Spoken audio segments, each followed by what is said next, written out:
Very excited to see everyone and start the new academic year. For the new faces in the room, my name is Daniel Carrion, I'm faculty in environmental sciences and also health. And I am excited to introduce our first speaker for our seminar this year, Dr. Jonathan Buonocore. Dr. Buonocore is faculty at Boston University's School of Public Health, and his work largely focuses on mitigation and health co-benefits of energy transition. So I told him I would keep the bio brief so that we could really focus on the presentation and the discussion. So, thank you. I think you did. No mic or anything?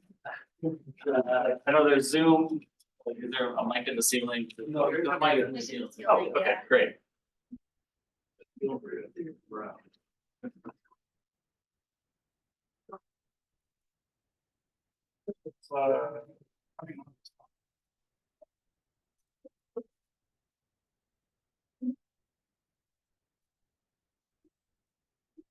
That's better. Okay. Great. Yeah, so thanks everybody for having me. Really nice to be here. Yeah, so I think just to give a hopefully brief overview of like the kind of run the show today. I'm gonna start with the two papers that I have hopefully everybody read, or if you haven't read, you'll at least get the highlights today on sort of the landscape of the impacts from the energy system, including where we've been and where we might be headed. I'll talk a bit more about the oil and gas paper that you all potentially read. I'll talk a little bit about then two new projects that I'm working on that are kind of leading out of that. The first is this mouthful energy infrastructure exposure intensity and equity indices database for public health, which I'm super excited about, and a project related to geothermal energy that I've gotten involved in Boston. So I think just to start, just to talk a little bit about my research, it kind of sits in between traditional public health work, a little bit of climate change, equity and environmental justice research in energy systems. So I'm hopefully trying to sit at the intersection of all four of these things. And by and large, the methods that I mostly use are around risk and health impact assessment, exposure assessment, and life cycle assessment. So to date, at least, most of the work that I've done has not been kind of traditional epidemiology. So before we dive into the different research studies that I worked on, I'm sorry that the animation here didn't go. I wanted to lay out the kind of basic framework for how a lot of this air pollution, air quality and health co-benefits modeling works. So in a lot of cases, when you start off with this research, like there's some policy that people are considering. They haven't implemented yet, but they're considering it and they want to know what the health benefits are. So you can't do an epi study because the policy hasn't happened yet. So you have to do something else in order to come up with the answer. And the way that usually works is that you kind of have to basically model out the system that you're trying to research and kind of do the experiment on the computer. So very often where this starts is over here on the left, you have some kind of economic model of a source sector. So it could be transportation, it could be the energy system, could be buildings, could be agriculture, it could be industry, whatever it is that you're interested in. And you hit it with some kind of policy change. It could be like a carbon price, it could be some kind of emissions standard, it could be a change to how energy sources or something like that. And then there's two different steps that go in parallel. The first that's on the top is normally modeling with how that policy change will affect the greenhouse gas emissions. Very often we'll run that through social cost of carbon, which is a regulatory method that basically puts a dollar value per ton of carbon emitted. And then you get some kind of number for climate benefits that come out of this.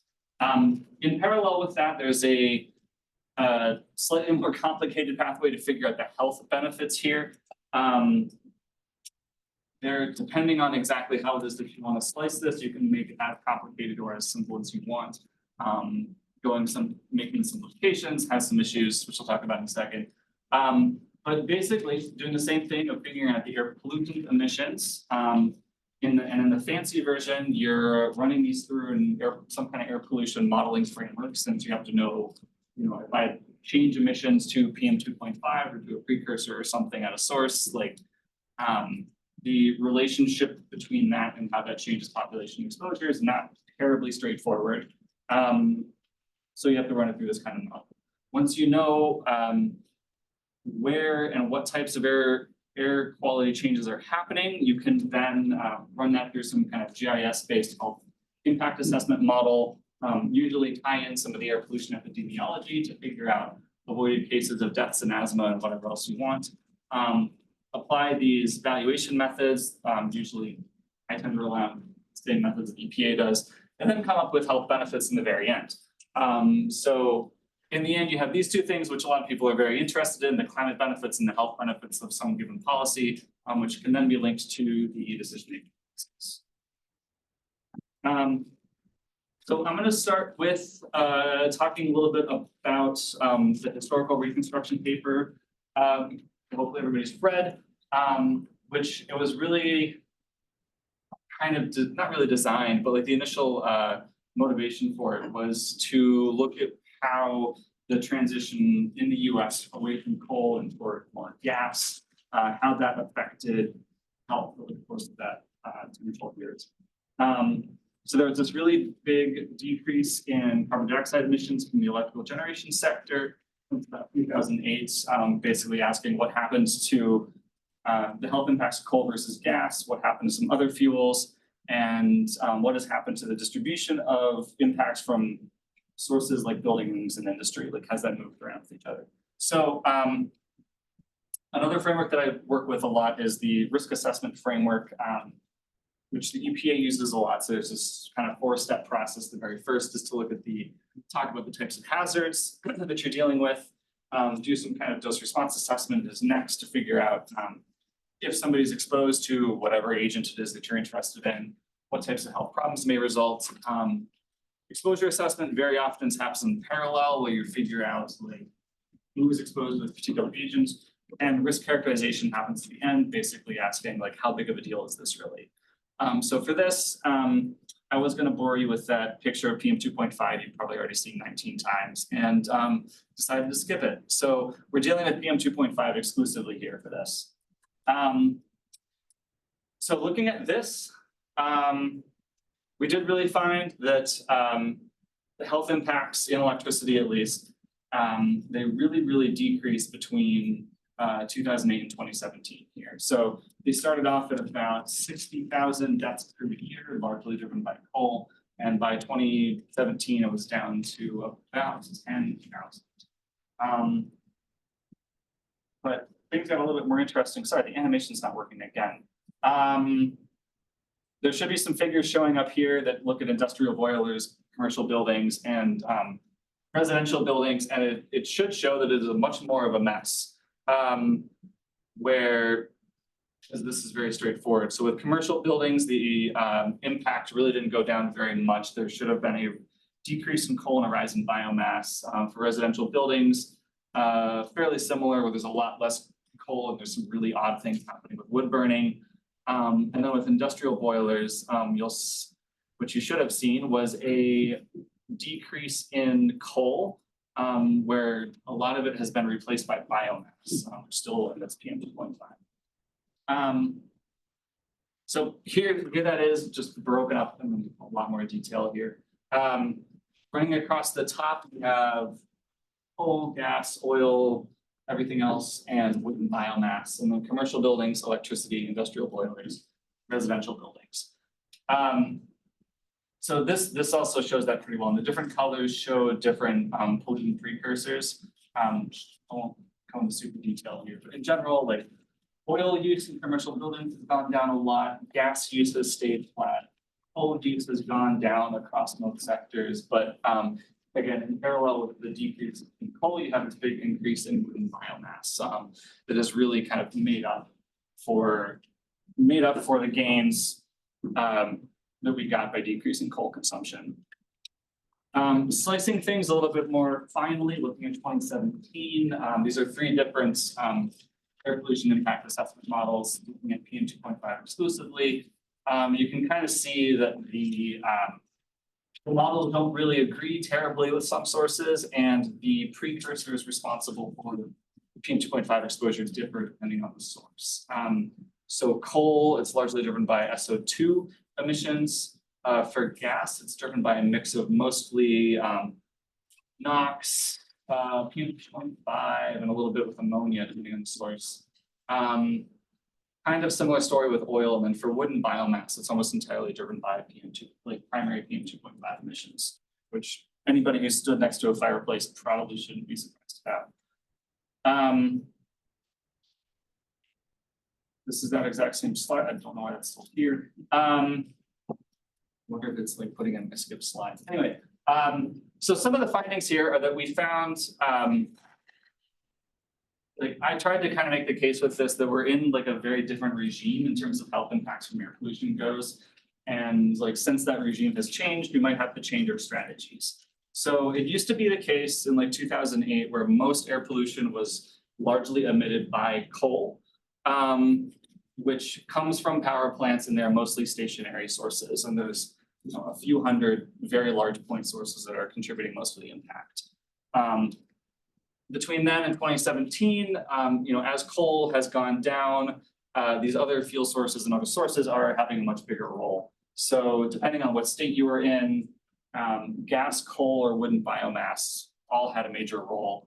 And whereas in 2008, it was largely, the impacts were largely driven by electricity generation. In 2017, electricity is about on par with impacts from industry and impacts from buildings. In 2008, SO2 was largely the precursor that was contributing most of the impact. In 2017, all PM 2.5 precursors now have a role, which has big implications for the types of control technology we put on things. In 2008, again, it was these major big industrial point sources that were contributing most of things. And now it's these much smaller area sources that are contributing impacts. And in 2008, these reduced complexity models, which I used to model the health impacts, they all agreed with each other. And now for 2017, since we're looking at different precursors, they don't agree with each other anymore, since they were basically built for coal and built for sulfur. So when you put in other pollutants, they just don't work as well. So in a weird way, this paper kind of asked more questions than it answered somehow. It did not really discuss any impact from environmental justice communities. It told you what pollution, what sources contributed to impacts, but it didn't tell you where those impacts were occurring. Like if you have a coal-fired power plant in Ohio, how much of that air pollution stays in Ohio versus how much of it makes it here to Boston and Canada. Doesn't tell you anything about all of these other hazardous air pollutants that are getting emitted. Doesn't talk about ozone, doesn't talk about NOx, NO2. Didn't tell us anything about why there was such a rise in biomass, which is its own interesting little story.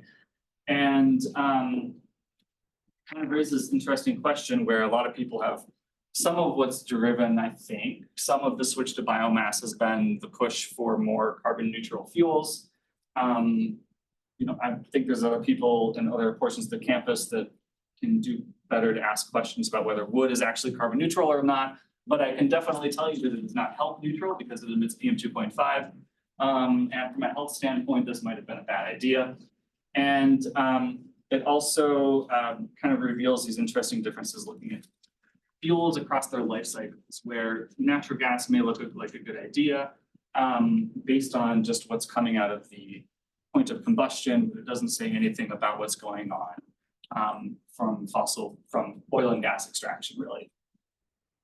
Which moves us on to our the next paper is oil and gas production. So there's a lot of it, and you might be asking yourself how big of a deal it is. How bad is this? So to do that, we use the fancier version of the health impact assessments kind of co-benefits framework. And to do, we also, I'll talk about what we did the second here, but basically, normally how this works is you have some kind of change in air pollution data, or sorry, change in air pollution sources, and you're able to model the change in what that does to air pollution concentration. So again, like if you were to put air pollution controls or do something like that, you have to kind of do a modeling exercise to figure out how that may affect air pollution concentrations downwind. Link that up with census data to figure out where people are, link that up with data from CDC and other places to figure out background health. You then have the ingredients to basically do a health impact assessment if you add in some air pollution epidemiology, because you know how air pollution is changing, you know how many people live there, you know what the background disease rates are, so you can plug in relative risk from any one of the air pollution epidemiology studies to figure out what the reduction in the different, whatever outcome you're interested in, what that reduction should be. There's all sorts of methods from the EPA to put values on these things, and then you can get health benefits by county, by state, however it is that you want to aggregate it, and depending on the resolution of the model that you're running.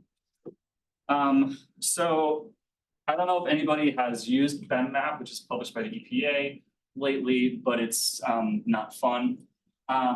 I ended up getting really frustrated with it and had basically rebuilt BenMap in the past, where compared to BenMap, where you can't, easily loop through different policy scenarios.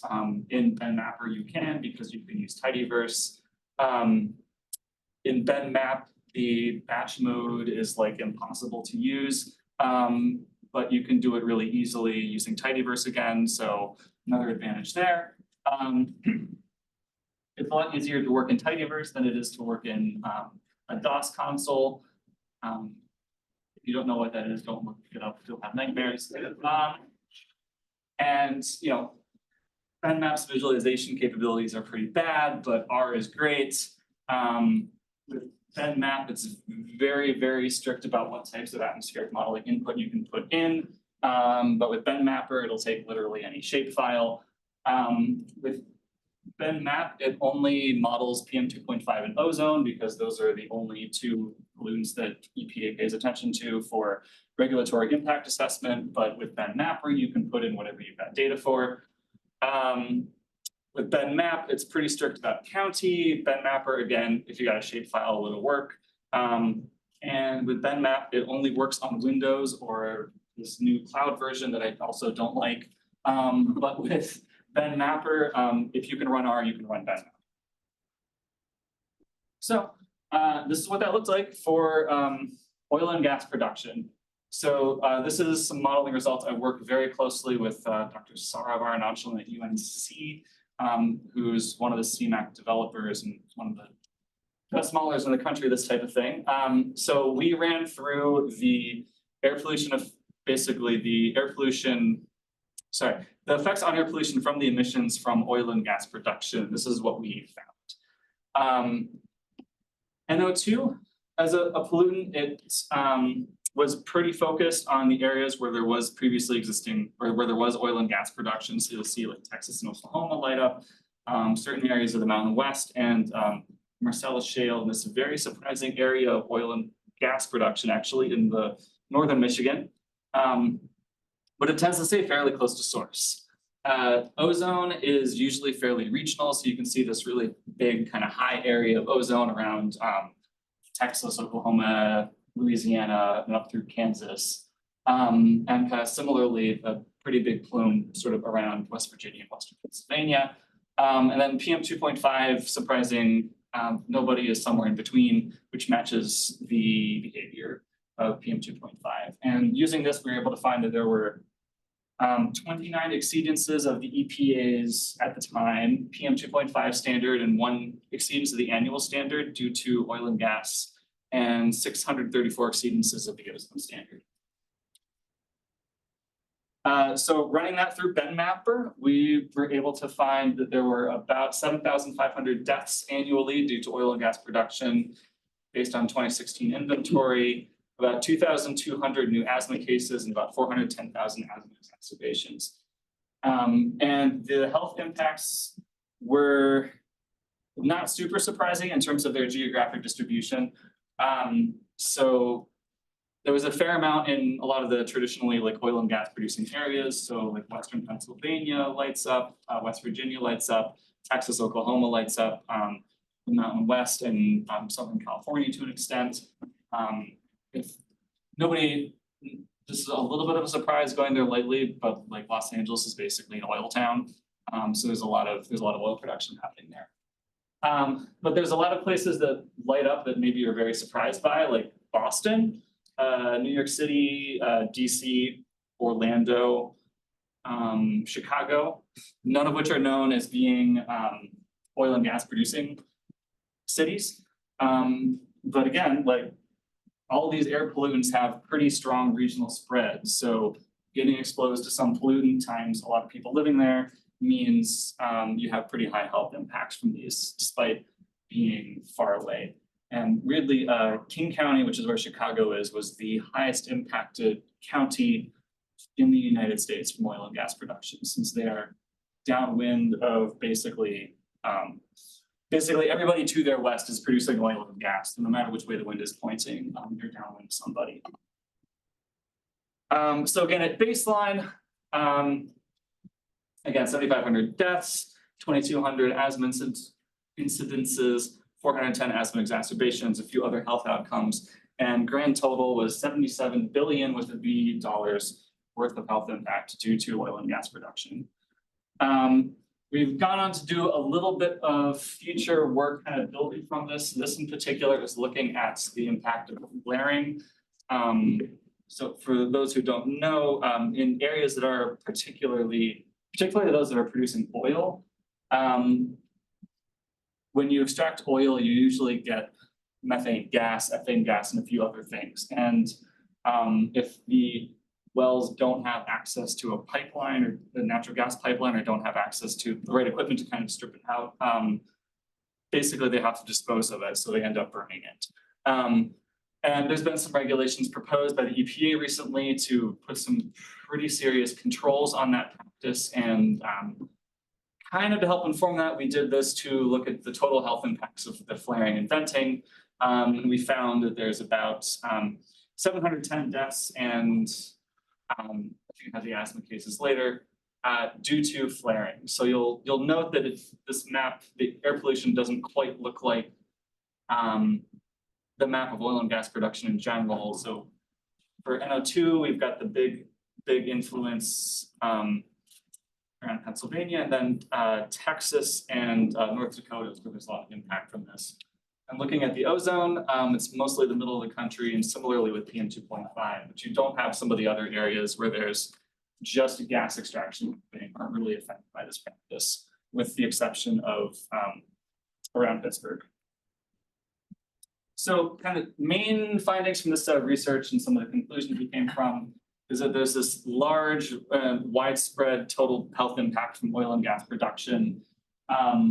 A lot of areas that are far away get really substantially impacted, especially, again, most notably Chicago. There's a separate set of modeling that we did that looked at just the impacts of West Texas. And the emissions from West Texas hit Chicago so hard that Illinois was the fourth most impacted state, behind Texas, Oklahoma, and Kansas. The industry as a whole, 7,500 deaths, 410,000 asthma attacks, and $77 billion with the B dollars in total health impacts. One interesting finding coming out of this is that the processes that impact air pollution the most are likely related to combustion. So these are things like the flaring practice and the compressor stations that keep oil and gas moving. This is largely due to NOx emissions, which again, EPA doesn't really think about when they do their health impact assessments for regulations. And just to reiterate, this new platform is really useful because it's able to track air pollution source from the source to the exposed populations, including these large regional spreads. Compared to BenMap, BenMapper is able to look at a lot of other health outcomes, most notably children. I have Ricky Pereira, one of the collaborators in this, I can thank for helping get children's health outcomes in there. And then it ends up that including NO2 is both new and it ended up being a big deal, where it was responsible for over a third of the deaths in this industry and over 85% of the asthma attacks. So this is a big thing that's missing from any EPA evaluation of their policies, since they don't include NO2. But moving on from this, you know, there is more to oil and gas than just regional air pollution. We're not going to talk about methane today, but there's a whole lot with drilling, production wells, pipeline storage, distribution of. There's a whole industry that kind of goes on alongside oil and gas production.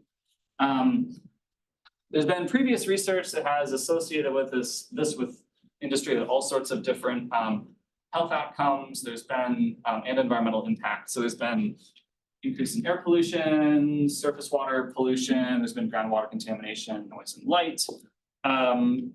And communities living near some of these sites have they experience eye, nose, and throat irritation. There's asthma exacerbations, headaches, increased hospitalizations, preterm birth, low birth weight, birth defects, and increases in childhood hematologic cancer in some places. So, you know, probably fairly damaging health.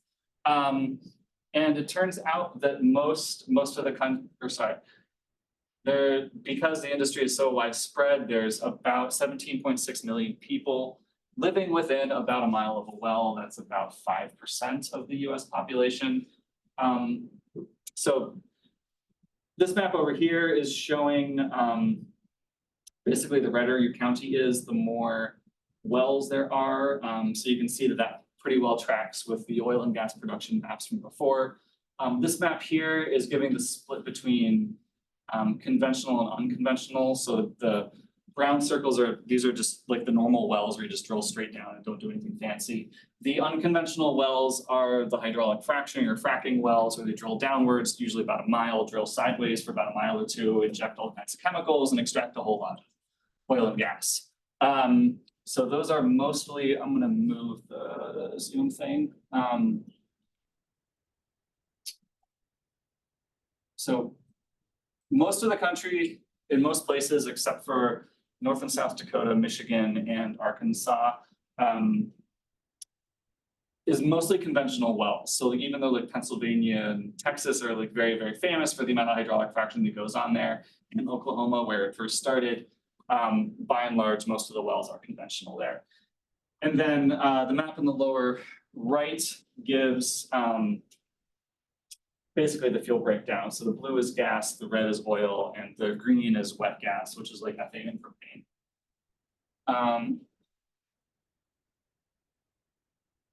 There we go. But there's a lot more than oil and gas, it turns out, or than wells in the country. So this is a deliberately confusing map of all of the energy infrastructure in the country. There's a lot. On the train here, I saw a oil storage terminal in New London, which nobody's talking about. So kind of thinking through, to just walk through how we're thinking about this, going back to the EPA's risk assessment process, the 4 steps everybody's sick of hearing about, we kind of rearranged this into something, this little diamond thing here that kind of looks like the hazmat panel that you will see on hazardous material trucks. And you can kind of use that to say how much we don't know about the oil and gas supply chain. So the bits that are filled in are things that have been pretty well researched, and the things that are blank are things we don't know. So, you know, you can talk to me and maybe argue about like a few of these different things, but I would argue that there's a whole lot of the supply chain where we've identified hazards and we know basically nothing. So this is probably going to be the rest of my career. And just to give people a sense of kind of what this is like, here's a few pictures that I took from like, I grew up in one of the red counties where there's over 5,000 wells in Western Pennsylvania. So this is kind of what it looks like. You're just kind of like walking around. I think this is weirdly the edge of a cemetery. There's like all sorts of wells just like tucked back in the forest. There's an oil storage tank in that picture. What else do we got? An oil well literally inside of the cemetery. That one smelled terrible, as I recall. And this is a underground gas storage facility that is 15 miles away from my parents' house, where there basically was an oil field that is now repurposed for storing natural gas. So they inject gas during the spring and summer and start withdrawing it during the fall and winter to supply heating. And there's a refinery directly across the street from the neighborhood of like a few hundred homes, and 6 to 8 oil wells across the street from some people right next to right next to a railroad. Just so you know what you're going at. So myself and Mary Willisby, who's in the epidemiology department at BU, we decided that maybe the rest of this infrastructure needs as much attention as the oil and gas wells are getting. So we built this energy equity exposure indices for public health data sets. The aim is to start collecting all of this other infrastructure and start figuring out who's exposed and what health impacts might be associated with it. So most people in the country, so it's 91% of the census tracts are there's people within a health relevant distance of some kind of piece of this energy infrastructure. So basically everybody in the country is exposed. And we found that in particular with the storage component of the infrastructure, the energy infrastructure in general is there's 5 times more in census tracts of a high proportion of non-white populations. If you isolate the bit where fuels are stored, it ends up being about 8 times higher. So with this, we're in the process of publishing our first set of papers on this, just focusing on populations nearby, the environmental justice aspects, and trying to link it to the cohorts that we have. And start a whole research program around this. And I just wanted to end here with just to demonstrate that not all the research I do is doom and gloom here. There is some good energy news. So in Boston, I work with this nonprofit called HEAT. They're lovely. They went from heckling the gas utilities over Twitter over gas leaks to making friends with them. And they somehow convinced them to start deploying geothermal networks in a few areas in Massachusetts. So basically they're replacing the natural gas pipe with ambient temperature water, and every home gets a ground source heat pump, and if you're lucky, you also get an induction stove. There is one in Framingham, which is 20-30 miles west of Boston, that started operating in June. There's one under construction in Franklin Park. There's one proposed in a few other areas in Boston, and a lot more coming. And I get to be involved in the evaluation of these first set, which is super cool. Big team doing that. They're collecting a whole lot of engineering data on how the sites are performed. And my job is to run this through the health co-benefits framework to figure out what it does for regional air pollution, and help design, hopefully, an environmental justice for a deployment plan for these things. And hoping to do some indoor air studies and actually looking at the residents as well. So I hope that, to wrap this up here, hope I've convinced you by now that the energy system is very important for public health. We all, are currently experiencing the benefits because, we're in a room that has lights and I'm projecting on a computer. It's clearly very important. Everybody got here probably by some vehicle, I'd assume. I don't know what walking was like around here. Sure, more than one of you drove. I was on a train that was powered by diesel electricity. Our air is currently air conditioned and heated in the winter. So energy is very important, but it does have a lot of impacts. There's been, depending on which study you look at, like 1 out of 5 deaths due to air pollution from fossil fuels. The energy sector is also responsible for 3/4 of greenhouse gas emissions, all sorts of other health impacts we don't know much about. So if you forgot everything else I've said, hopefully I can convince you that maybe we should start independently considering the energy system as a social determinant of health. So with that, I have a whole lot of people I'd like to thank who have funded with me, some of my main collaborators, some of my main students at the moment. And I guess we've got 15-ish minutes for questions, hopefully. That's it.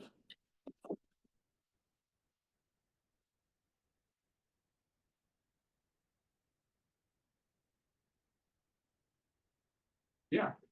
Hi, my name is Grace. I'm also interested in the health effects of oil and gas. I had a question specifically about the Ben Mapper tool that you created.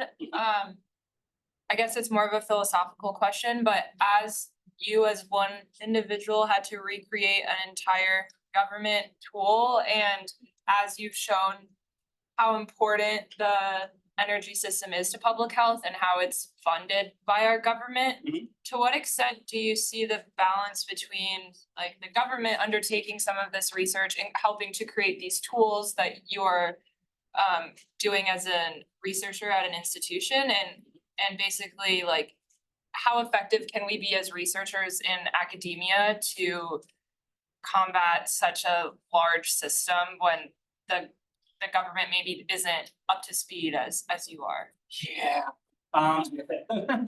That's a good question.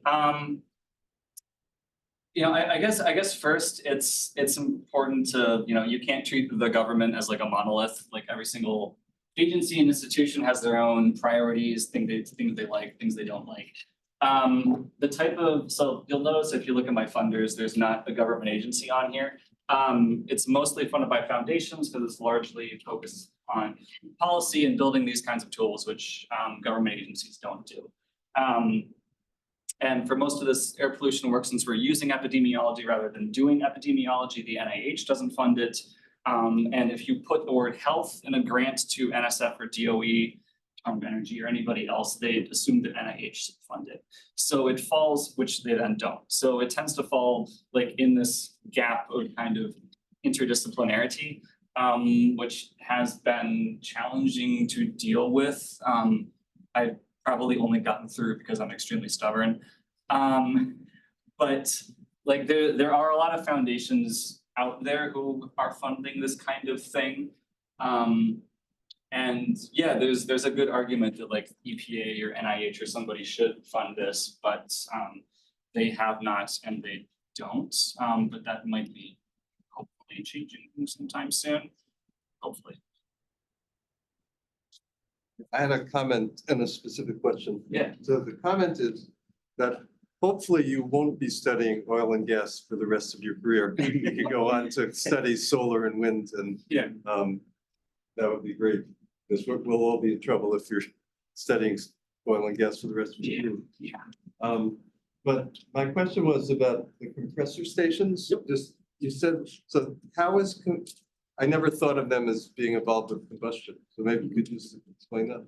Oh, yeah, so the compressor stations, these are like stations that are stationed along the pipelines to kind of, they keep the gas moving through the pipeline to keep it pressurized. So it's basically a pump for gas, and they need a lot of power, it turns out.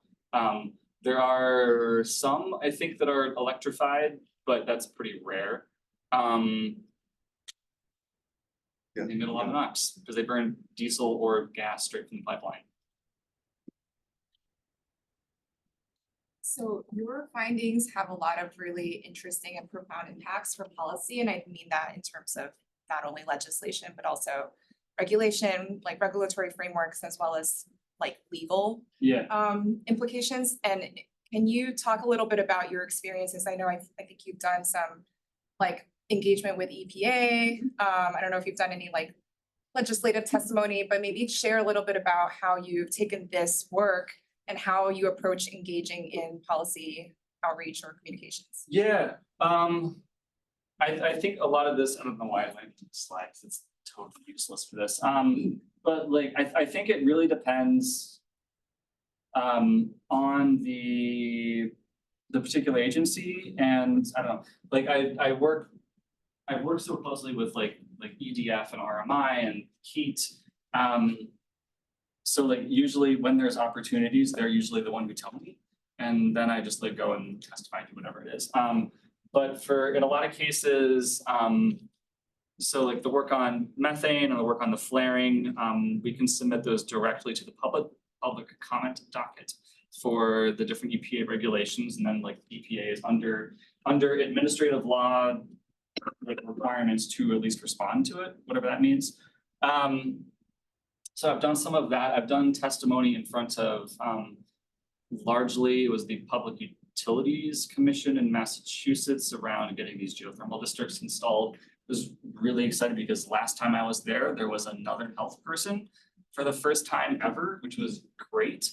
What else have I done? I think those are usually the two main venues. But like it really helps to be in touch with like your ecosystem of like the environmental NGOs, because that's literally their job to keep track of these policy things, and then they just tell me when I'm useful. Yeah, thank you very much for your presentation. I mean, energy is very important, like you alluded to, and it's something that I also worked on in the summer because I had my internship with the city of New Haven, where we were looking at residential energy efficiency. So my question is, I mean, you may not have an answer to this, but at what point do we prioritize measuring indoor air quality? Because I mean, a lot of data that we have right now is on outdoor air pollution and measurements outdoor. And given the fact that 90% of our lives are spent indoors, when do you think is the right time for the government to really realize the importance of this and prioritize indoor air quality measurements? I mean, 40 years ago, tomorrow. Yeah, so like they should have been doing it all along. But they haven't, and maybe now they're starting to pay attention to it. It's really tricky. I think it is a pretty kind of underappreciated source of exposure, especially as it relates to the issues with gas stoves and things. And I think I don't know, part of why I've been so excited about the geothermal districts is that they are renewable. So like I think these districts plus induction cooking, I think is the only way that I know of to have like a home that's actually runs off renewable energy and like in a climate that has, at least for the time being. I was just curious, have you thought about looking forward from decarbonization strategies? Some sectors it may be easier to figure out the evolution impacts, like power plants shifting, but others it's more difficult with transportation and how fast we're going to move with EVs versus heat pumps. And yeah, have you thought about how to look at the evolution impacts? Yeah, so I've done the things that I cut out of this. I cut out my transportation study. So we did a similar setup as the oil and gas one, with Sarov running CMAC to figure out the health impacts of different transportation policies related to TCI, which was it was going to be a cap and trade for the transportation sector in the Northeast, but it tanked for political reasons I still don't fully understand. But we did a lot of modeling there and found, unsurprisingly large health impacts of transportation. I've done some work with heat pumps showing hopefully it isn't my last, but was my first like almost purely energy policy paper that was looking at the effect that just like overnight essentially deployment of heat pumps, what that would do to the electrical grid and where the electricity would come from, just because basically from a greenhouse gas or air pollution standpoint, there's really no point in, if you're going to swap out your gas furnace for a heat pump, but it's powered by a natural gas power plant down the street, like what's the point? So, trying to model that to figure out basically how much extra renewable electricity would we have to put online in order to power heat pumps in a way that's actually renewable.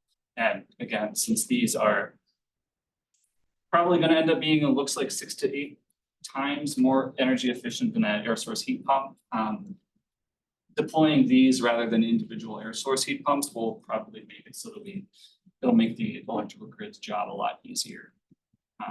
But I haven't done full on modeling yet, but I do have actually no, that proposal doesn't go to air quality, but there's other work cooking that involves this.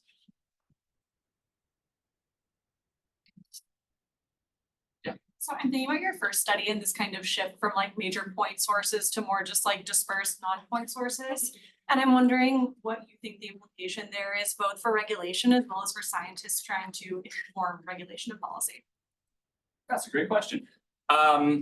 Yeah, so I was very deliberate about my choice of words here with point and non-point, which is how the EPA sorts out air pollution sources. And it'll probably come as no surprise that there's a lot more regulation of point sources than there is non-point sources.